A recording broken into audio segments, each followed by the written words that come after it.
어떤 한 믿음이 좋은 처녀가 결혼을 하게 되었습니다.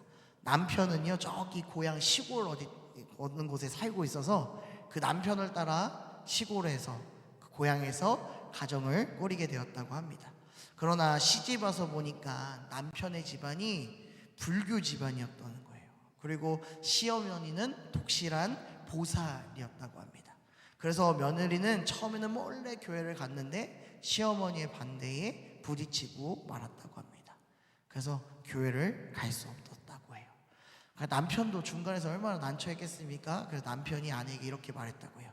딱 10년만 참자. 딱 10년만 참고 기다리면 어머니가 수그러들 거니까 그때까지만 10년 후에 너 마음대로 해. 그러니까 10년만 딱 참아보자 라고 하는 거죠. 다들 알죠? 그 10년이 참 그러나 남편의 속마음은 그게 아니었어요. 10년이 지나면 신앙을 포기하겠지라는 마음이었다는 거죠. 그런데 이 여인은 이 아내는 그렇지 않았다고 합니다. 몸만 교회만 안 나갈 뿐이지 교회에 있는 구역장님에게 부탁해서 매주 주보를 받았다고 해요. 그리고 혼자 집에서 열심히 예배를 드렸다고 합니다. 그리고 그 여인은 약방도 경영을 했는데 구역장님을 통해서 그 약방에서 나왔던 그 금액을 11조를 매번 꼬박꼬박 교회에 보냈다고 합니다. 그리고 목사님에게 부탁해서 이 집안을 그리고 우리의 믿음을 붙잡아 달라고, 이 신앙을 잃지 않게 해달라고 열심히 기도해 달라고 부탁해 드렸대요. 그리고 얼마 있다가는 이 아내가 자녀를 3남매나 낳게 되었다고 합니다. 그리고 나서 이 아내는 일부러 교회에 있는 유치원을 보냈다고 해요. 왜 그럴까요? 성탄절이나 크리스마스 행사가 있으면 목사님에게 꼭 가서 부탁하는 거예요. 제발 우리 3남매 꼭 순서에 많이 넣어달라고. 그래놓고 시어머니에게 가는 거죠. 어머니, 아이들 이거 잔치하니까 가서 아이들 좀 봐주세요. 아니 너가 가면 되지 왜 나보고 시키냐 이러면, 아니 나는 여기 약방을 경영해야 되니 갈 시간이 없잖아요. 어머니가 제발 좀 가서 아이들 좀 이쁘다고 손도 흔들어 주세요. 안 가면 아이들이 섭섭해 하잖아요 라며 어머니를 그렇게 꼬셨다고 합니다. 어떻습니까? 손자 손녀 눈에 넣어도 안 아픈 그 손자 손녀 보러 가야 되잖아요. 그러니까 교회로 가는 거예요. 어머니가 열심히 갔다고 합니다. 그래서 긴 세월이 흘렀어요. 10년이라는 세월이 흐르게 되었습니다. 그리고 아내는 남편에게 가서 이렇게 얘기해요. 오늘이 무슨 날인지 아십니까? 라고 이렇게 얘기하는 거죠. 남편이 알았을까요? 몰랐을까요? 몰랐죠. 기억도 못해. 혹시 오늘 결혼기념일인가? 혹시 여보 생일이에요? 라고 묻었지만 그렇지 않았다는 거죠. 이제 아내는 그래서 이렇게 얘기해요. 당신이 오늘 약속한 바로 10년째 되는 날이 바로 오늘입니다. 이제 허락해 주세요. 나 이제 마음대로 교회 갈 거예요 하면서 외쳤다라는 거죠. 이때까지 나 혼자 집에서 예배드리고 신앙생활 열심히 했는데 나 이제 교회 가서 성도님들과 함께 예배드리고 함께 찬양하고 함께 나갈 거라고 얘기하는 거예요. 남편이 어땠을까요? 깜짝 놀라지 않겠어요? 까먹었을 것 같았는데, 그 믿음을 잃어버렸을 것 같았는데, 이야 어떻게 믿음이 더 신실해졌을까. 그 마음으로 남편은 자신의 어머니 방으로 가 자초지종을 다 얘기합니다. 그랬더니 시어머니가 무릎을 탁 치더니 이렇게 얘기해요. 뭐라고 했을까요? 안 된다 이랬을까요? 아니요. 한 사람이 그렇게 예수님 믿었는데도 이렇게 부자가 됐는데, 집안이 잘 되었는데, 이왕이면 우리 식구 다 예수 믿고 더 부자 되면 좋지 않겠니? 얼른 교회 같이 가자라고 이야기했다고 합니다. 어떻습니까? 한 사람의 믿음이요, 한 사람의 신앙이 꺾이지 않고 더욱더 굳건하게 붙잡고 그 믿음을 지키니 그 가정이 변화된다라는 거죠. 그만큼 믿음이 중요하다라는 겁니다. 그러나 이 믿음 지키는 거 어떻습니까? 쉽습니까? 쉽다라고 하시는 우리 성도님 있다면 저는 정말 박수 쳐드리고 싶습니다. 저도 참 이 믿음을 지키는 게 너무 어렵더라고요. 왜냐하면 우리는 저 세상 속에서 살면서 예수 그리스도를 지켜야 하기 때문에 그런 것 같습니다.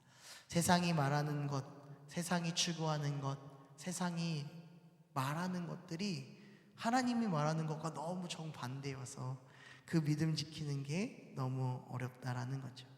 삶이 편안해지면, 이런 말도 있잖아요. 삶이 편해지면 믿음을 지키지 않아 라고 얘기하잖아요. 제가 대학원 다닐 때 이런 말도 들었거든요. 설교학 교수님이 설교하고 막 가리키다가 이 얘기를 하시더라고요. 여러분들, 우리의 나라는 기독교를 보면 롤러코스터와 같다는 거죠. 막 위로 내려갔다가 아래로 올라갔다 이렇게 한다는 거예요. 근데 지금 그때가 거의 한 15년 전이었거든요. 지금 어느 순간이냐면 막 롤러코스터 기하급수적으로 이렇게 뚝 떨어지는 그 순간이라고 하더라고요. 그런데 여러분들은 그냥 거기를 뛰어 올라탔다라고 얘기하더라고요. 그래서 앞으로 어떻게 할 거냐 이렇게 얘기하시더라고요. 어떻습니까? 기독교가 점점 몰락해 가고 있는 이 상황 가운데 우리의 믿음이 정말 지키는 게 너무 어렵다라는 거죠. 다시 한 번 더 여쭙겠습니다. 여러분들의 믿음은 어떻습니까?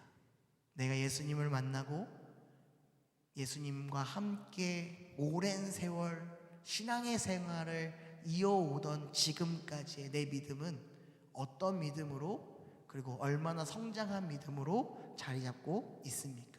오늘 저와 함께 마태복음 이 8장의 말씀을 통해서 오늘 내가 가지고 있는 예수님을 향한 내 믿음을 오늘 점검하는 이 시간 되기를 소망합니다. 그리고 정말로 예수님이 원하시는 믿음, 주님이 보시기에 기뻐하는 믿음이 무엇인지를 우리의 삶에서 고백하는 저와 우리 중앙성서교회 우리 성도님들 한 분 한 분이 되시기를 주님의 이름으로 축복합니다. 이 마태복음 8장 말씀은요, 예수님께서 산에서 산상순, 그러니까 가르치심을 마무리하고 내려오신 후에 총 3건의 치유 사건이 드러나고 있는 말씀 중에 한 말씀을 오늘 우리가 읽었다라는 거죠. 그런데 참 보면 예수님께서 말씀을 가르치실 때, 교훈하실 때에는 치유의 은사가 일어나지 않았습니다. 온전히 말씀만 가르치셨다는 거죠. 너희가 어떻게 살아야 하는지를, 복 있는 자가 어떤 자인지를, 또 기도는 어떻게 해야 하는지를, 외식하는 자가 되지 말아야 한다는 것을 말씀하실 때는 치유하지 않았다라는 거예요. 온전히 그 말씀을 가리킴에만 집중하셨다라는 거죠. 그리고 나서 말씀 사역이 끝난 후에 백성들에게 이러한 치유의 이적을 보여주심으로 말미암아 한 번 더 구약에 있었던 인간의 연약함과 질병을 담당하시는 분이 바로 예수 그리스도임을 한 번 더 보여주는 모습이 바로 마태복음 8장의 모습이라는 거죠. 오늘 이 백부장의 하인을 고쳐주기 전에 말씀 속에는 한 나병 환자가 예수님께 나와 그가 고침을 바라기를 원하고 있습니다. 그리고 나서 백부장이 하인을 고치기 위해 예수님께 찾아왔다라는 말씀으로 시작하고 있다라는 거죠. 5절 말씀에 보면 이렇게 나와요. 예수께서 가버나움에 들어가시니 한 백부장이 나와 간구하여 라고 얘기합니다. 자, 예수님께서 지금 어디를 향해 갔다고 얘기합니까? 가버나움에 갔다라고 얘기합니다.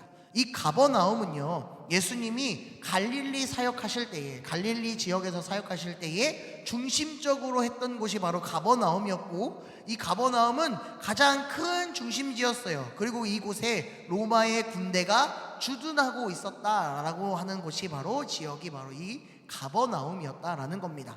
그 가운데 지금 누가 나왔다라는 거예요? 백부장이 찾아왔다라는 겁니다. 그리고 그 하인, 자신의 하인이 중풍병에 걸렸으니 지금 집에서 누워 몹시 괴로워하니 제발 고쳐주십시오 라고 요청하는 거죠. 그런데 이 백부장이 어떤 사람인데 예수님께 나와 하인을 고쳐달라고 얘기했을까요? 먼저 백부장의 직책을 한번 봅시다. 백부장은요, 밑에 군인이 몇 명 있을까요? 맞습니다. 100명 있는 100명의 지휘관, 보병으로 구성된 로마 백인 부대의 지휘관이 백부장이다라는 거죠.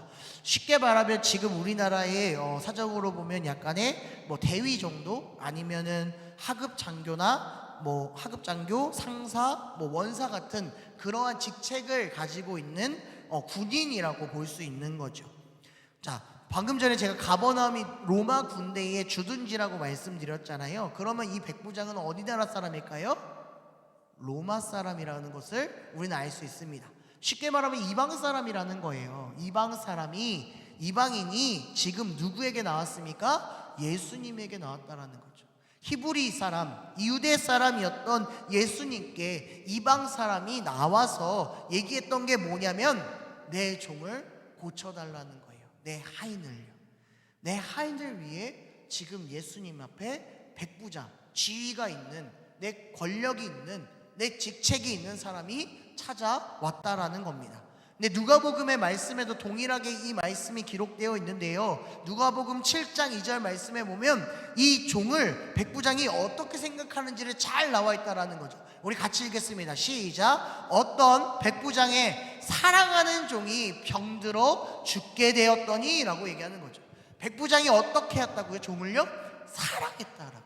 그냥 거느리고 있는 종 중에, 하인 중에 한 명이 아니라 정말로 뭐 했다고요? 너무 사랑한 종이 지금 중풍병에 걸려 죽기 일보 직전이었다라는 거죠. 그러니 이 백부장 어떻습니까? 열심히 찾아갔다라는 거죠. 찾아가는 거예요. 그런데 여기서 보면 마태복음의 말씀과 누가복음의 말씀이 조금은 차이점이 있습니다. 마태복음에 보면은 지금 백부장이 예수님을 직접 찾아왔다라고 얘기 나오고 있잖아요. 그런데 누가복음에 보면 백부장이 먼저 찾아온 것이 아니라 유대의 장로 몇 사람이 예수님을 찾아와 고쳐달라고 요청하는 모습을 보여주고 있다라는 거죠. 자, 누가복음 7장 4절에서 5절 말씀, 이 왜 백부장을 통해 이 유대 장로들이 백부장의 하인을 위해서 요청했는지를 잘 얘기해주고 있습니다. 우리 4절과 5절 말씀도 같이 한번 읽어보도록 합시다. 시작.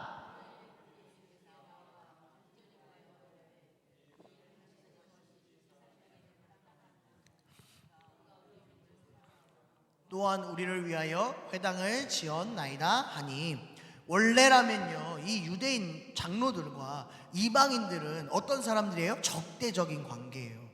왜냐하면 이방인들과 한 상에 먹지도 말라 그랬거든. 왜냐하면 이방인들은 다 죄인이니까 왜 이 사람과 상종해야 돼? 하면 안 돼 라고 얘기하는 거예요. 그런데 지금 뭐라고 얘기합니까? 이들이 이 백부장의 하인을 위해 예수님께 나와 얘기하는 거예요. 이 사람은 합당한 사람이라고 얘기하는 거예요.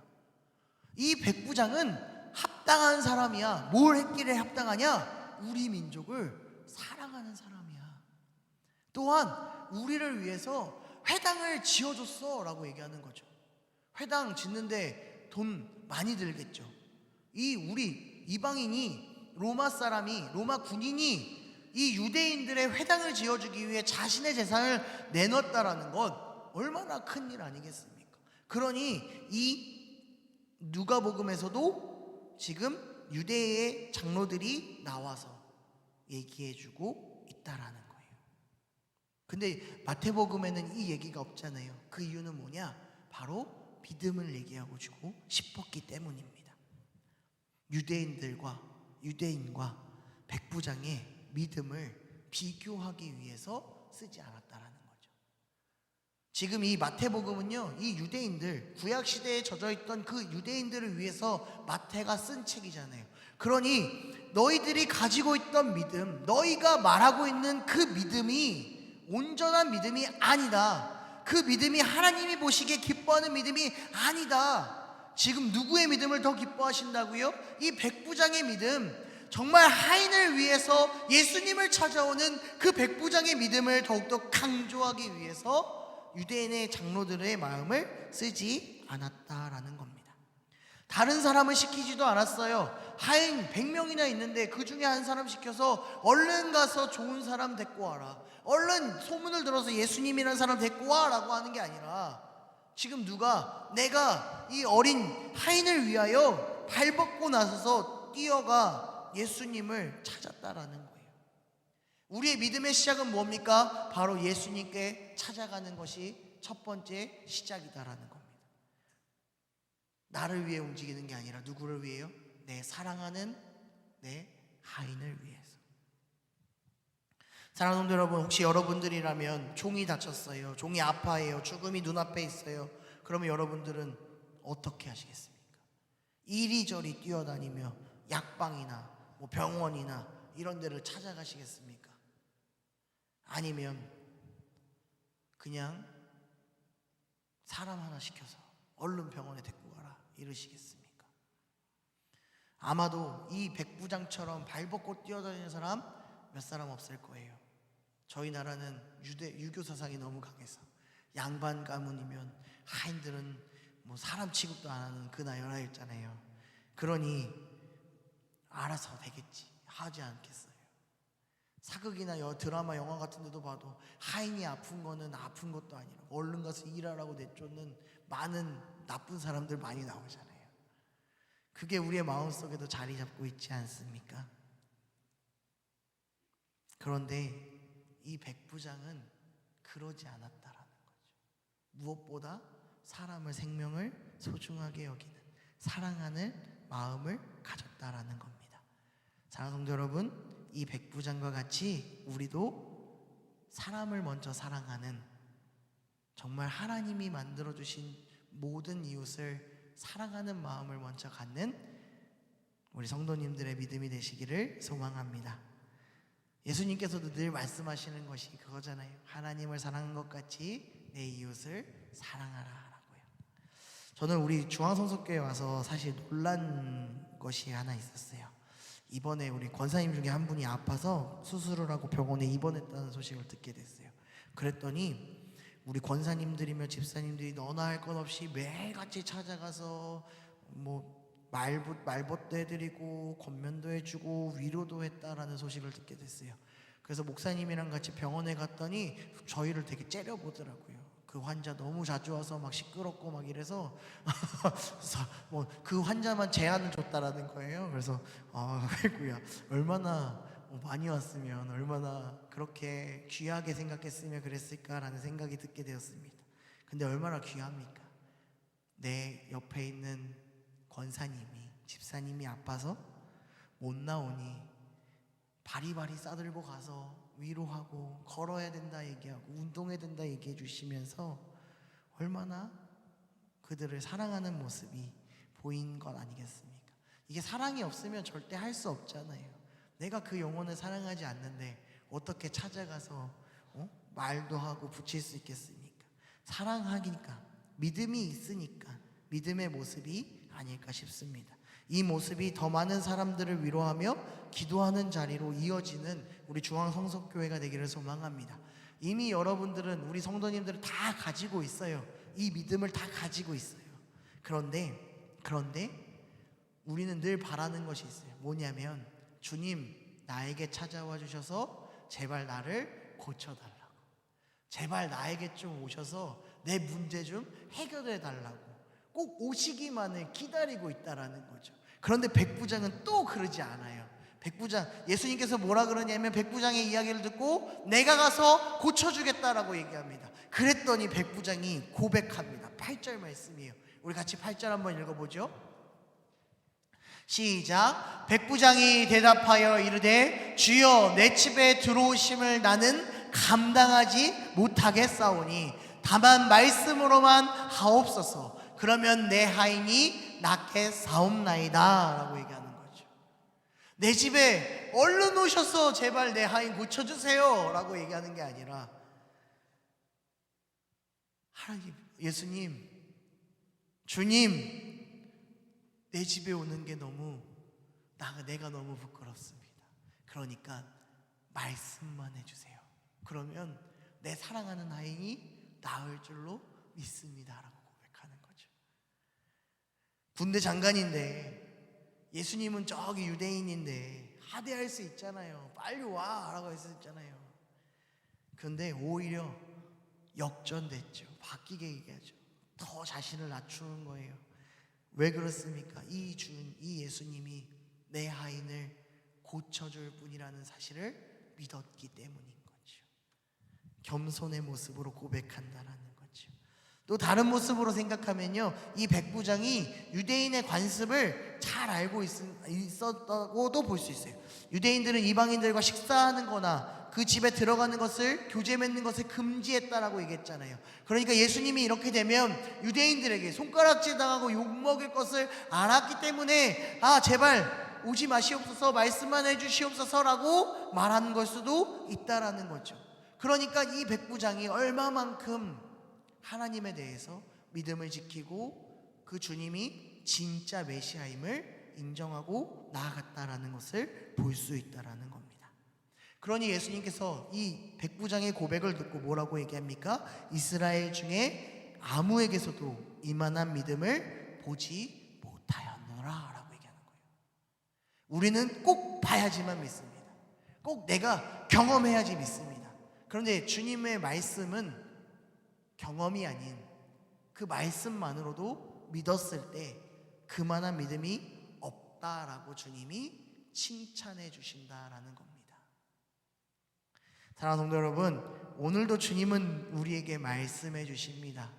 그리고 그 말씀을 통하여 위로해 주고요, 모든 어려움을 해결해 준다라고 얘기합니다. 참 재밌는 사실은 오늘도 전도사님이랑 사무실에서 이런 얘기 했는데요, 남들에게 이 얘기 참 잘해요. 저도 주님이 다 해결해 주실 겁니다. 주님이 모든 것 다 믿고 의지하면 다 돼요, 그렇게 하시면 돼요 라고 얘기해요. 근데 막상 내 안에 문제가 찾아오니까 제가 하는 일이 뭐냐면, 이 문제를 어떻게 해결하지? 내가 이렇게 해봤으니까 저렇게 해야 되는 거 아닌가? 이렇게 해야 되는 거 아니야? 이러면서 막 문제의 해결점을 자꾸 찾더라고요. 뭐가 문제예요?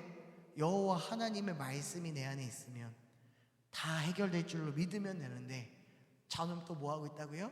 방법을 찾고 있다고요. 이 연인 사이에서도 그런 것 같아요. 보면 여자분들이요, 나 오빠 나 이런 게 너무 힘들어, 나 이런 문제가 생겼어 라고 얘기하면 여자들의 마음은 뭐냐면 위로받고 싶어서 얘기하는 거잖아요. 그랬구나, 아이고 너무 힘들었겠다, 이 말 듣고 싶은데, 남자들의 본능은 뭐냐면요, 이 문제를 해결해 줘야 돼. 그러니까 지금 네가 갖고 있는 이 문제는 이렇게 해서 이게 문제니까 이렇게 하면 돼 라고 얘기하는 거죠. 그럼 뭐 어떻게 되는 거예요? 둘이 싸우는 거예요. 오빠는 내 맘도 몰라 이러면서. 저희 아내가 늘 하는 얘기거든요. 저도 위로를 해줘야 되는데 그게 참 잘 안 나올 때가 있어요. 공감을 해주고 위로를 해야 되는데 이 문제가 참 어렵더라고요. 이게 우리의 마음이라는 거죠. 우리도 살면서 어려움이 찾아오잖아요.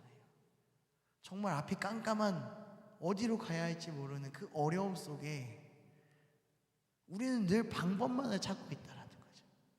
근데 정말 방법이 중요한 게 아니라 말씀이 중요한 거죠.